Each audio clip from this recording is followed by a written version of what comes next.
Hello दोस्तों, आज हम देखने वाले हैं प्रश्नावली 1.2 जो इस चैप्टर की लास्ट प्रश्नावली होगी। और इसमें कुछ ही प्रश्न दिए हुए हैं, 5 से 6 क्वेश्चन है, जिनमें एक ही काम हमें करना है कि हमें सिद्ध करना है कि संख्याएं अपरिमेय। इसी तरह के सवाल हमारे पास हैं।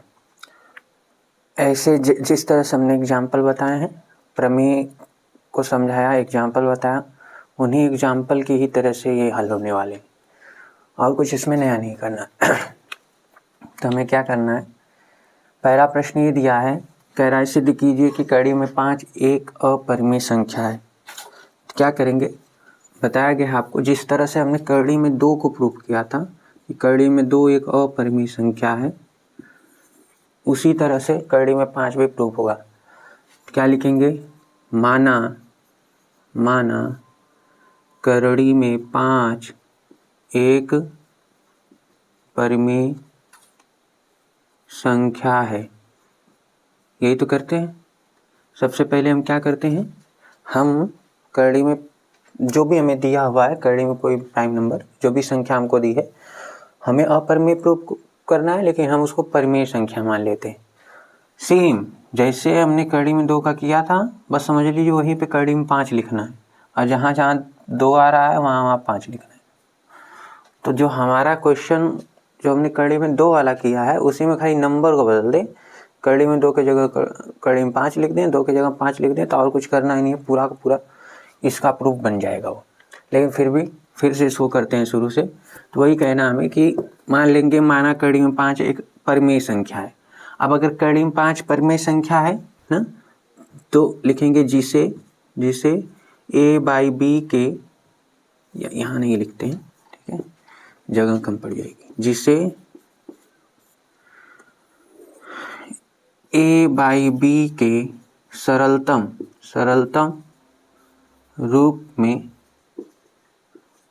लिखा जाता है, जहाँ a और b का उभयनिष्ठ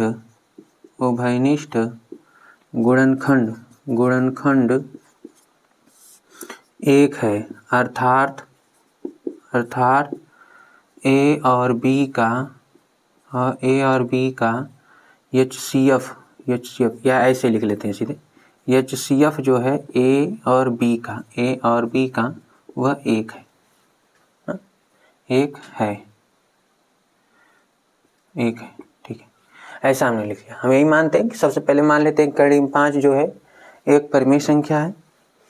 अब एक परिमेय संख्या है तो इसे a/b के रूप में लिखेंगे, और यह a/b उस परिमेय संख्या का सरलतम रूप है। अगर ये सरलतम रूप है तो हम कह सकते हैं कि a और b के उभयनिष्ठ गुणनखंड क्या होंगे, 1 होंगे, क्योंकि जब भी किसी संख्या को सरलतम रूप में लिखते हैं तो उन दोनों के बीच उभयनिष्ठ गुणनखंड, मतलब दोनों संख्याओं को काटने वाली संख्या केवल 1 होती है। ये सारी चीज़ें पीछे बताएगी कैसे होती हैं, क्यों होती हैं, तो यहाँ पर बताने का कोई मतलब नहीं है। तो हम इसको क्या कर सकते हैं, कड़ी में 5 को लिख सकते हैं a/b।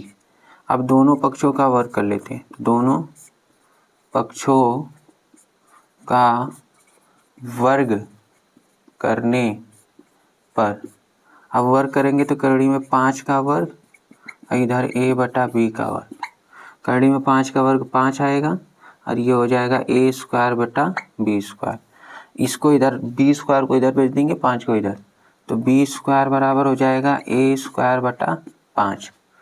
अब नीचे हम लिखेंगे, हमें साफ साफ दिख रहा है कि इस a² को 5 जो है काट रहा है, मतलब डिवाइड कर रहा है। a² को 5 डिवाइड कर रहा है, या कह लीजिए 5 से a² में भाग दे रहे हैं, तो b² बार में a जो है पूरा कट जा रहा है।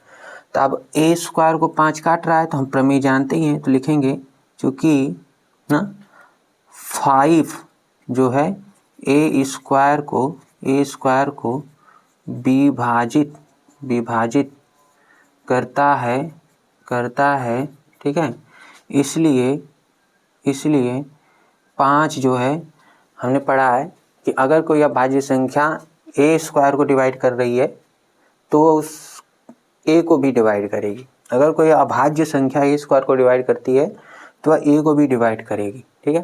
तो 5 कैसी संख्या, अभाज्य। अब ये 5 जो है अभाज्य संख्या, या ए स्क्वायर को काट रही है, तो प्रमेय से हम बोल सकते हैं, ये प्रमेय प्रूफ भी की गई है कि 5 जो है वो ए को भी क्या करेगा, ए को भी विभाजित करेगा, विभाजित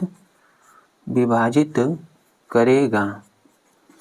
क्यों करेगा, तो हमने प्रमेय सीधे सीधे लिख देंगे कि प्रमेय 1.2 से ना 1.2 से हमने एक कर रखा है। प्रमेय 1.2 में हमने पढ़ा है कि क्यों अगर कोई अभाज्य संख्या ए स्क्वायर को काट रही है तो ए को भी काटेगी।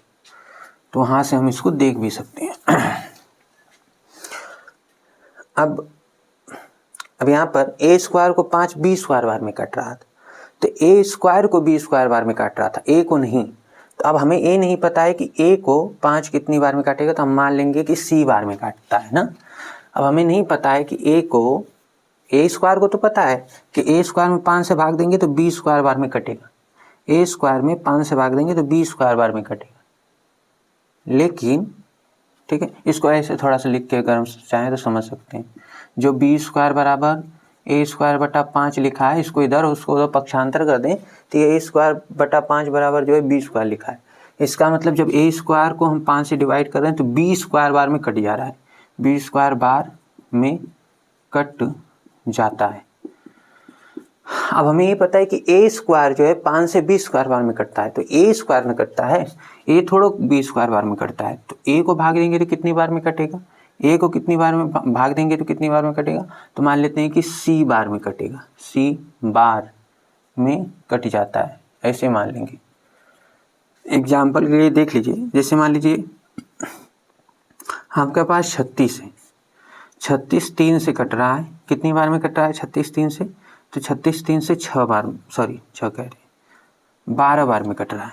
ठीक है, अभी 36 क्या है, तो 6 का वर्ग है, 6 का वर्ग 3 से 12 बार में कट रहा है, लेकिन 6 थोड़ा 12 बार में कटेगा, 6 का वर्ग 12 बार में कट रहा है, तो 6 कितनी बार में कट रहा है, 2 बार में कट जा रहा है।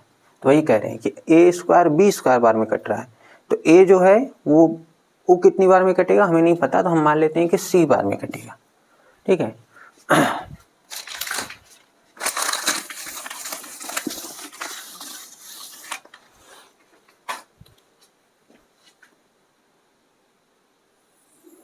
ठीक है, तो हम लिखेंगे माना 5 ए को सी बार में विभाजित करता है,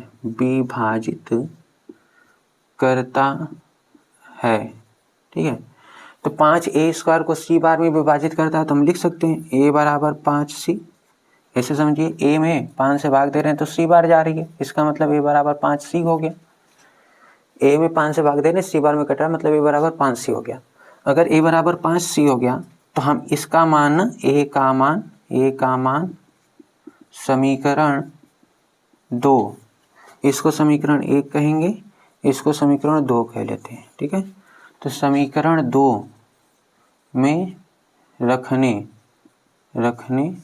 पर रख दीजिए, तो रखेंगे तो क्या है, बी स्क्वायर बराबर कितना है हमारे पास, ए स्क्वायर बटा 5। अब यहाँ रख लेते हैं बी स्क्वायर बराबर, यहाँ रखेंगे कितना, ए की जगह 5 सी रखेंगे, तो 5 सी का स्क्वायर बटा 5 हो जाएगा, ए की जगह 5 सी रखेंगे। ठीक है, ए की जगह 5 सी रखें। अब इसको हल करते हैं हम, तो बी स्क्वायर बराबर 5 का स्क्वायर करेंगे तो 25 हो जाएगा, सी स्क्वायर बटा 5 आएगा। अब इस 5 से इस 25 को डिवाइड कर देंगे तो ये आएगा बी स्क्वायर बराबर 5 आएगा और सी स्क्वायर आएगा। इसका मतलब कर सकते हैं कि सी स्क्वायर बराबर, या हाँ सी स्क्वायर बराबर बी स्क्वायर बटा 5 हो जाएगा। ठीक है, इसको समीकरण 3 मान लेते, ये 3 है। ठीक है, अब फिर से वही चीज़ बन गई, जो बी स्क्वायर बराबर ए स्क्वायर बटा 5 में बनी थी, वही आप सी स्क्वायर बराबर बी स्क्वायर बटा 5 बन गई ना। तो हम कह सकते हैं क्या, हम कह सकते हैं कि बी स्क्वायर ना 5 जो है 5 ना, ये सी स्क्वायर को विभाजित करता है। ठीक है, सी स्क्वायर को विभाजित करता है, इसलिए 5 सी को भी क्या करेगा, सी को भी भी विभाजित करेगा।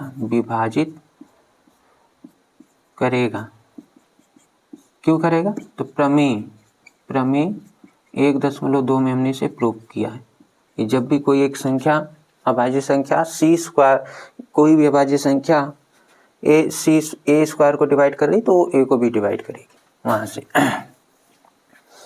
अब हम क्या लिखेंगे? अब हम लिखेंगे कि समीकरण 2, अगर समीकरण 2 को देखें और समीकरण 3 को देखें ना, ये समीकरण 2 और समीकरण 3 से हमें 2 स्टेटमेंट मिल रहे हैं। क्या? एक स्टेटमेंट मिल रहा है समीकरण 1 से, क्या मिल रहा है? समीकरण 1 से पता चल रहा है कि ए को 5 काट रहा है, 5 जो है ए को काट रहा है, ये पता चल रहा है। और जो तीसरा वाला समीकरण है, इससे हमें स्टेटमेंट ये मिल रहा है कि जो है 5 ये सी को भी काट रहा है। तो यहाँ से हमें पता चला है कि 5 ए को काट रहा है, यहाँ से पता चला है 5 सी को काट रहा है। इसका मतलब समीकरण 1 और समीकरण 3 से स्पष्ट है कि ए और बी का उभयनिष्ठ गुणनखंड 5 है। ठीक है, अब इन दोनों का उभयनिष्ठ गुणनखंड 5 है। गुणनखंड मतलब जो काट देता है संख्याओं को, और उभयनिष्ठ मतलब कॉमन हो, ऐसी कॉमन संख्या जो दोनों को काट रही हो। तो ए को भी काट रही है और सॉरी यहाँ मिस्टेक हो गया, यहाँ 1 मिनट, 5 जो है बी स्क्वायर को काट रहा है ना, यहाँ पर 5 बी स्क्वायर को काट रहा है, यहाँ भी तो बी स्क्वायर को काट रहा है, यहाँ बी को काटेगा। ठीक है, 5 जो है बी स्क्वायर को काट रहा है तो यहाँ बी को काटेगा, ये मिस्टेक हो गया है जल्दी। तो इसका मतलब हमें समझ में आया कि यहाँ 5 जो है ए को भी काट रहा है, 5 बी को भी काट रहा है, मतलब 5 एक ऐसी संख्या है जो ए और बी दोनों को काट रही है। इसका मतलब जब दोनों को काट रही है तो उभयनिष्ठ हो गई, और काट रही इसलिए वो गुणनखंड हो गया। गुणनखंड क्या होता है? जो संख्याओं को काटता है। तो इसका मतलब हुआ कि ए और बी के उभयनिष्ठ गुणनखंड 5 है। अब अगर ए और बी का उभयनिष्ठ गुणनखंड 5 है तो जो हमने मान रखा है क्या कि ए और बी का उभयनिष्ठ गुणनखंड 1 है, ये बात तो गलत हो गई। अगर 1 होता तो उभयनिष्ठ गुणनखंड 1 ही आता। अगर उभयनिष्ठ गुणनखंड हम ये सब प्रोसेस करते हैं तो इस प्रूफ में अगर उभयनिष्ठ गुणनखंड फिर से 1 निकल के आ जाता तो 1 निकलने पे हम क्या कहते हैं कि जो हमने माना है वही बात आ रही है, इसका मतलब हमने सही माना है। लेकिन जो हम माने हैं ए और बी का उभयनिष्ठ गुणनखंड 1 होगा ना, वो बात हमारी गलत हो गई। क्यों? क्योंकि उभयनिष्ठ गुणनखंड 1 नहीं बल्कि 5 आ रहा है। तो हम लिखेंगे गुणनखंड 5 है, जो हमारे कथन ए और बी के सह अभाज्य होने का विरोध करता है। ठीक है, यह विरोधाभास, यह विरोध क्यों उत्पन्न हो रहा है? यह विरोध हमारी गलत अवधारणा के कारण उत्पन्न हो रहा है, या जो हमने गलत मान रखा है, करड़ी में 5 को परमेय मान रखा है, इसके वजह से हो रहा है। ठीक है, तो यह विरोधाभास हमारे द्वारा गलत कथन के कारण उत्पन्न हो रहा है। ठीक है, ये विरोधाभास हमारे गलत कथन के कारण उत्पन्न हो रहा है। अतः हम कह सकते हैं क्या? अतः जो हमने माना है कि करड़ी में 5 परमेय होगा, वो परमेय नहीं हो सकता। ठीक है, तो हम लिख सकते हैं अतः करड़ी में 5 एक परिमेय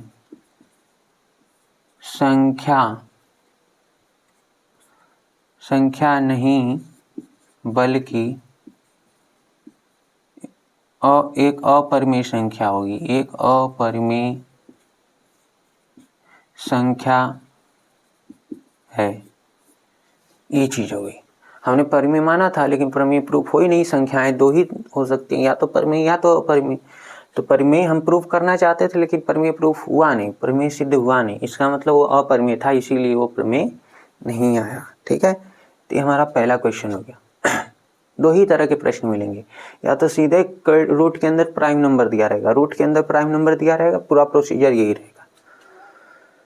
अगर रूट के अंदर प्राइम नंबर नहीं दिया है तो फिर क्या करेगा, एक परिमेय संख्या के साथ जोड़ देगा या फिर घटा देगा, एक परिमेय संख्या में जोड़ देगा या फिर घटा देगा एक अपरिमेय संख्या को, ठीक है, ये क्वेश्चन बनाएगा। या फिर एक परिमेय संख्या के साथ एक परिमेय संख्या के साथ गुणा कर देगा या भाग कर देगा, किसका, अपरिमेय संख्या का, अपरिमेय संख्या, या तो परिमेय संख्या और अपरिमेय संख्या को जोड़ घटा के दे देगा, या परिमेय संख्या और अपरिमेय संख्याओं का गुणा भाग दे देगा, मल्टीप्लाई या डिवाइड, ये एक टाइप का क्वेश्चन होगा। तो अगर हमें सीधे सीधे रूट में प्राइम नंबर दिया है तो पूरा प्रोसेसर ये वाला रहेगा, इस तरह से लगाएंगे। अगर इस तरह से दिया है कि परिमेय और अपरिमेय संख्याओं को जोड़ दिया या घटा दिया या गुणा या भाग कर दिया उनका आपस में, तो उस केस में हम दूसरे तरीके से इन क्वेश्चन को हल करते हैं। तो ये दो ही तरीके के प्रश्न होते हैं परिमेय सिद्ध करने वालों में। तो अब ये वाला हो गया। अब अगर किसी दिन हमसे कड़ी में 7 पूछे तो कुछ नहीं करना है, जहाँ जहाँ कड़ी में 5 अपने लिखा है बस ये कड़ी में 7 लिखते चले जाएं, और जहाँ 5 आया वहाँ 7 लिखते चले जाए, तो ये हमारा 7 का प्रूफ हो जाएगा।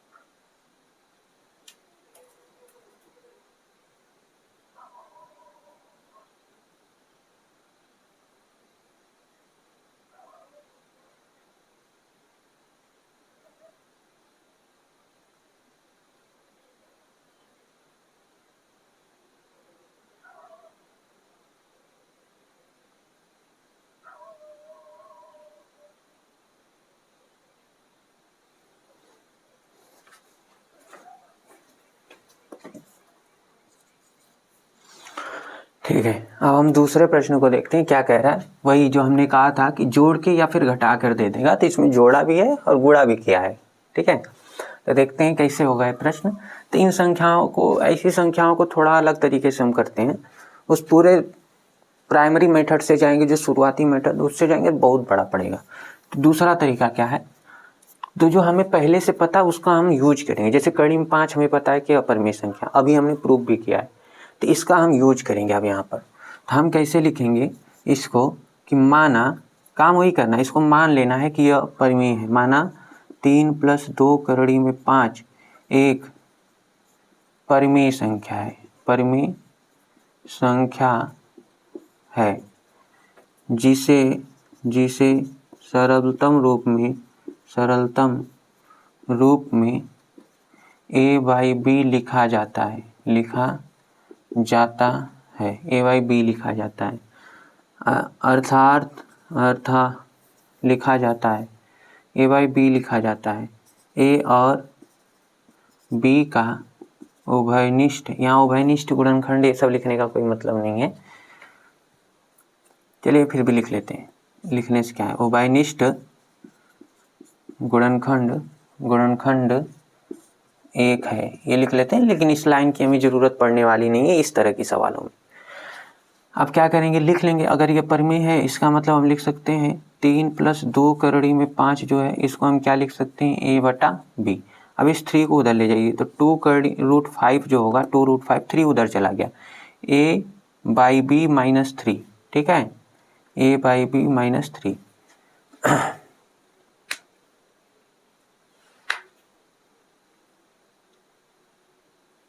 इसमें एक चीज़ और नोट कर लेते हैं, जहाँ लिखा जाता है, जहाँ b ≠ 0, ये ऐड करना थोड़ा जरूरी है। जहाँ b ≠ 0 है, b 0 नहीं है, ये भी आप ऐड कर लीजिएगा उसमें, क्योंकि b 0 होता है तो फिर वो परिमेय संख्या नहीं होती है। इसी तरह के सवाल में, पिछले वाले सवाल में लिखने की कोई ऐसी ज़रूरत नहीं है, फिर भी वहाँ भी अगर आप चाहो तो लिख सकते हो कि b नॉट इक्वल टू 0। ठीक है, आते हैं इधर, ये हो जाएगा रूट में 5 बराबर, ये उधर जाएगा, तब ये a divided by b minus 3 है पूरा, जो इस पूरे के साथ ये इधर 5 रूट 5 के साथ मल्टीप्लाई में था, तो ये अब इधर डिवाइड में चला जाएगा इस तरह से। ठीक है, तो इसको रूट 5 को आप लिख सकते हो a डिवाइडेड बाई 2b, ठीक है, अब माइनस जो है इसका गुणा होगा तो 3/2 ऐसे लिख सकते हैं। अब ये पूरी की पूरी जो होगी ना परिमेय संख्या होगी, तो हम लिखेंगे चूँकि a/2b माइनस 3/2 एक कैसी संख्या है, तो यह एक परिमेय संख्या है, एक परिमेय संख्या है। ठीक है, अब समझने के लिए कन्फ्यूजन होगा तो मान लीजिए आप अपने से a और b के उभयनिष्ठ गुणनखंड 1 है, तो मान लीजिए कि a 3 है और b जो है आपका 4 है। अगर ये 3 और 4 है तो इस पूरे में रख के देखिए जो आएगा वो परिमेय संख्या है कि नहीं। कुछ भी ले लें, अगर हम a और b परिमेय है तो a बटा b परिमेय है, उसमें 1/2 से गुणा करेंगे तो पूरा को पूरा परिमेय रहेगा, माइनस ये परिमेय है, परिमेय संख्या में से परिमेय संख्या घटाते हैं परिमेय आता है। फिर भी अगर नहीं तो ऐसे 2 अंक ले लीजिए जिसमें उभयनिष्ठ गुणनखंड 1 हो। अब इसको रख के देख लीजिए यहाँ पर, तो a के जगह a/2b माइनस 3/2 है, ये चीज़ है ना। इसमें a के जगह 3 रखते हैं, 2 गुणे b के जगह 4 रखते हैं, माइनस 3/2 रखते हैं। अब ये कितना हो जाएगा 3 और ये 8 माइनस 3/2, एलसीएम 8 हो जाएगा, तो 3 माइनस 4 यहाँ के 12, टोटल माइनस का जो है 9/8 एक परिमेय संख्या आ गई। परिमेय संख्या हुई कि नहीं हुई, तो ये परिमेय संख्या हुई। तो कहने का मतलब बस यही है कि अगर a और b कोई भी a/b अगर परिमेय है तो ये पूरा आप ही परिमेय हो जाएगा। क्यों? क्योंकि ये जो लिखा है ये परिमेय है। अब परिमेय में से ये परिमेय है, ठीक है, और ये भी परिमेय है। तो जब भी परिमेय संख्या में से परिमेय संख्या घटाई जाती है तो परिमेय संख्या ही आती है। ठीक है, ये चीज़ आप लिखेंगे नहीं आंसर शीट में, बस हम समझने के लिए लिख रहे हैं। तो हमें पता चला कि ये जो a/2b माइनस 3/2 है एक परिमेय संख्या है। अगर ये परिमेय संख्या है अगर यह परिमेय संख्या है तो ये पूरा परिमेय हुआ, तो ये भी परिमेय होना चाहिए ना। तो इसीलिए हम लिखेंगे कड़ी में 5, क्योंकि इसकी कड़ी में 5 इसके बराबर है, तो कड़ी में 5 भी एक परिमेय संख्या होनी चाहिए ना। परंतु हम जानते हैं कि करड़ी में 5 एक अपरिमेय संख्या होती है। ये चीज़ हमें पता है कि करड़ी में 5 एक अपरिमेय संख्या, तो अभी प्रूफ करके आ रहे हैं इसको। तो अब हमने प्रूफ कर रखा है, सिद्ध कर रखा है कि करड़ी में 5 एक अपरिमेय संख्या है, तो ये तो भाई प्रूफ है ना इसका। और ये भी एक तरह से प्रूफ है ये कि ये परिमेय है। तो जब ये परिमेय है और ये अपरिमेय है, तो कभी भी एक अपरिमेय संख्या जो है नॉट इक्वल टू परिमेय संख्या के बराबर नहीं हो सकती। कभी भी एक अपरिमेय संख्या परिमेय संख्या के बराबर नहीं हो सकती। ठीक है, तो लिखेंगे हम यह विरोधाभास मतलब ये परिमेय और अपरिमेय आपस में बराबर हो रहे हैं, ये गलत बात है, विरोध है ना, एक दूसरे का विरोध कर रहे हैं। ये परिमेय हो रही है लेकिन ये परिमेय होने को तैयार नहीं, ये अपरिमेय होना चाहती है, और यह अपरिमेय है तो ये अपरिमेय नहीं होना चाहती। तो दोनों एक दूसरे के विपरीत हैं, विरोध कर रहे हैं एक दूसरे का ना। तो यह विरोधाभास क्यों आ रहा है? तो इसलिए आ रहा है क्योंकि हमने गलत मान रखा है। हमने जो लिया है कि 3 + 2 कड़ी में 5 एक परिमेय संख्या है, ये हमने गलत माना है। यह विरोधाभास हमारे द्वारा गलत कथन के कारण उत्पन्न हो रहा है। अतः हम कह सकते हैं, अतः ये जो आप लिखे हो 3 + 2 कड़ी में 5, यह एक अपरिमेय संख्या होगी, अपरिमेय संख्या होगी या है, संख्या अपरिमेय संख्या है, ये हो जाएगा इस तरह से। इसका प्रूफ ये होगा हमारा। अब 3 क्वेश्चन और दिए हैं, तीनों इसी तरह करने हैं।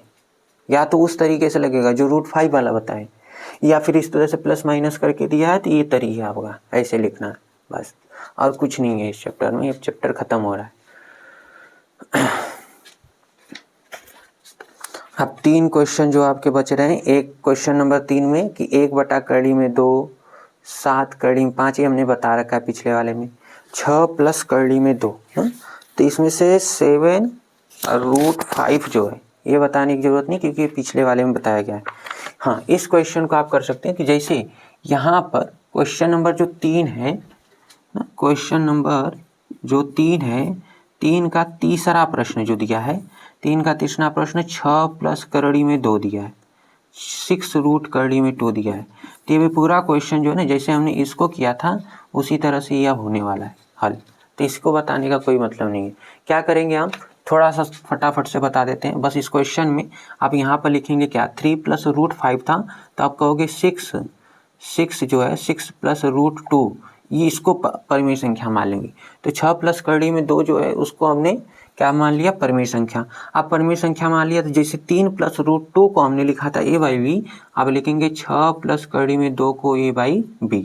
तो यहाँ से कड़ी में 2 आ जाएगा a/b - 6। अब ये पूरा का पूरा क्या है, देखिए ये परिमेय है, ये परिमेय संख्या है, और ये पूर्णांक है, तो पूर्णांक परिमेय संख्याएं होती हैं ना। आपने 9th में पढ़ा होगा कि सभी पूर्णांक परिमेय संख्याएं होती हैं। तो यह a/b परिमेय है, 6 परिमेय है, तो ये पूरा का पूरा नंबर ही क्या हो जाएगा, ये पूरा नंबर ही कैसा हो जाएगा, जब घटाएंगे तो परिमेय संख्या आएगी। तो पूरा जो है a/b, इस तरह से यहाँ बता दे रहे हैं, कड़ी में 2 a/b - 6 जो है ये पूरा का पूरा परिमेय है, ये परिमेय है। और हमने तो ये प्रूफ किया, सबसे पहले इसी को प्रूफ किया था कि ये अपरिमेय होती है, ये अपरिमेय होती है। तो बस ये चीज़ लिख लेना हमको इसकी जगह, और फिर यहाँ फाइनल में लिखना है क्या, ऐसे लिखेंगे इसमें क्या कि ये जो है ये a/b - 6, यहाँ जैसे हमने a/2b - 3/2 लिखा था, यहाँ लिखेंगे a/b - 6 ये परिमेय संख्या है। इसीलिए ये जो इधर लिखा है, यहाँ इसमें कड़ी में 5 लिखा था, इसमें कड़ी में 2 है, तो इसीलिए कड़ी में 2 भी परिमेय संख्या होनी चाहिए। परंतु हम जानते हैं कड़ी में 2 परिमेय संख्या नहीं बल्कि अपरिमेय संख्या है। तो अगर यह अपरिमेय संख्या है तो वही लिखेंगे, यह विरोधाभास हमारे गलत कथन के कारण उत्पन्न हो रहा है। अतः हम कह सकते हैं कि हमने गलत कथन क्या मान रखा, 6 + कड़ी में 2 एक परिमेय संख्या है। तो इसी गलत कथन को अब हमें बदल देना है। तो हम कह सकते हैं कि ये जो हमने माना था वो गलत बात है, मतलब 6 + यहाँ क्या लिखेंगे, 6 + √2 एक अपरिमेय संख्या होगी। इसी तरह से सेम प्रोसीजर में एकदम इसको करना है। तो 2 क्वेश्चन तो हो गए हमारे। अब देखिए, अब एक क्वेश्चन और बच रहा है हमारा, क्वेश्चन नंबर 3 का पहला प्रश्न कि 1/√2 को हमें सिद्ध करना है कि ये एक अपरिमेय संख्या होगी। तो क्या करेंगे हम, वही 1/√2 को मान लेंगे a/b के बराबर, इसको पलट दीजिए तो कड़ी में 2 बराबर b/a हो जाएगा। और इसमें लिख लीजिएगा जहां a और b दोनों जो है 0 नहीं है, ऐसा हम मान के चल रहे हैं। तो अब ये जो है वैसे भी नहीं हो सकते 0, क्योंकि ये सअभाज्य संख्याएं होती हैं ना, ये a और b सअभाज्य हैं, सअभाज्य संख्याएं a और b सअभाज्य हैं। तो सअभाज्य संख्याओं में कोई भी संख्या 0 नहीं हो सकती ना, मतलब ऐसे नहीं हो सकता कि 0,5 ले लें ना, 0,5 आप लेंगे तो डिफिनेशन सअभाज्य होने की क्या कहती है कि मौसा 1 आना चाहिए। तो 5 का गुणनखंड तो 1 × 5 हो जाएगा, लेकिन जो आपका ये होगा 0 का अभाज्य गुणनखंड हो जाएगा 1 × यहाँ पर आप क्या लिख सकते हैं, 5 × 0 लिख सकते हैं, है कि नहीं, या 0 × 5 लिख सकते हैं, इसको 0 × 10 भी लिख सकते हैं, ठीक है, कुछ भी लिखा जा सकता है। लेकिन एक फैक्टर तो 0 × 5 लिखेंगे ना, और जैसे ही 0 × 5 लिखेंगे ये 5 कॉमन हो जाएगा, तो इनका मौसा 0 और 5 का मौसा 5 आ जाएगा। उस केस में अब मौसा 5 आ गया तो ये सअभाज्य नहीं हो सकती। तो कहने का मतलब है कि 0 के गुणनखंड, 0 का गुणनखंड कोई भी संख्या हो सकती है, 0 का गुणनखंड 1 भी हो सकता है, 2 भी, 3 भी, 5 भी, 7 भी, कोई भी अभाज्य संख्या 0 का गुणनखंड हो सकती है। क्यों, क्योंकि 0 में सबसे भाग चला जाता है। जो मतलब जीरो को सभी संख्याएं काट सकती हैं, जीरो को बस छोड़ के, जीरो को जीरो अगर छोड़ दें तो जीरो को छोड़ने के बाद जितनी संख्याएं वो सभी जीरो को काट सकती हैं। और सभी जीरो को काट सकती हैं इसका मतलब क्या है कि सभी संख्याएं, बस जीरो को छोड़ देना हमें, जीरो को छोड़ दें तो बाकी सभी संख्याएं जो हैं जीरो का गुणनखंड होती हैं। तो जब जीरो का गुणनखंड होते हैं तो 5 का गुणनखंड 1 गुणे 5, जीरो का 0 गुणे 5, तो 5 कॉमन हो जाएगा। तो 0 और 5 ये जो है सहभाज्य नहीं हो पाएंगे, क्योंकि इनका म स जो है म स 0 और 5 का ये आ जाएगा आपका 5। कोई भी संख्या अगर हमने 0 और 7 ले लिया तो इनका म स आ जाएगा 7 ना, HCF आ जाएगा 7। HCF अगर हमने 0 और 12 ले लिया तो आंसर 12 आ जाएगा। तो ऐसे केस में तो सीधे सीधे ना तो A0 हो सकता है ना तो B, इसको पलट के भी अगर हम लिख दें कि 3, 0 ले लें तब हो जाएगा क्या, नहीं 3 HCF हो जाएगा। अगर HCF 3 हो गया तो ये सहभाज्य नहीं हो सकती। तो पहली बात ना तो A0 होगा ना तो B0 होने वाला। अगर हमने सहभाज्य कर दिया इसका मतलब ना तो A0 है ना तो B0 है। तो A और B 0 जब है ही नहीं, A और B सहभाज्य हैं, A और B सहभाज्य हैं अगर, तो यहाँ A और B 0 नहीं हो सकता, सीधा सीधा 0 नहीं हो सकता। तो अभी 1/2 बराबर B बटा A है, तो कड़ी में 2 बराबर B बटा A हो जाएगा। अब इसका प्रूफ सेम है, कैसे, जैसे हमने कड़ी में 5 का किया था और सबसे पहले हमने कड़ी में 2 का किया था। तो जैसे हमने कड़ी में 2 का प्रूफ किया था एकदम सेम उसी तरीके से अब हमें कड़ी में 2 बराबर B बटा A है, इसको करना है। तो कोई अभी पूरा चैप्टर ही खत्म हो जाता है। सारी सवालें एक दूसरे से लिंक हैं या एक दूसरे जैसी ही हैं, तो कोई अलग से बताने का या समय निकालने का कोई मतलब नहीं है अब इसमें, ठीक है। इस सवाल को 6 + √2 को इसके तरीके से लगाएंगे जैसे 3 + √5 को लगाया है। और ये जो है 1/√2 दिया है तो 1/√2 को परिमेय संख्या मानेंगे तो 1/√2 को A बटा B लिखेंगे।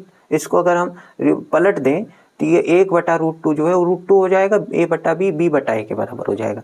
अब क्या करना है, इसको फिर वैसे ही करना है जैसे हमने कड़ी में 5 प्रूफ किया था, कड़ी में 3 प्रूफ किया था, कड़ी में 2 किया था, वैसे ही तो कड़ी में यहाँ 2 ही तो लिखा है, तो उसी तरह से हम इसको करेंगे।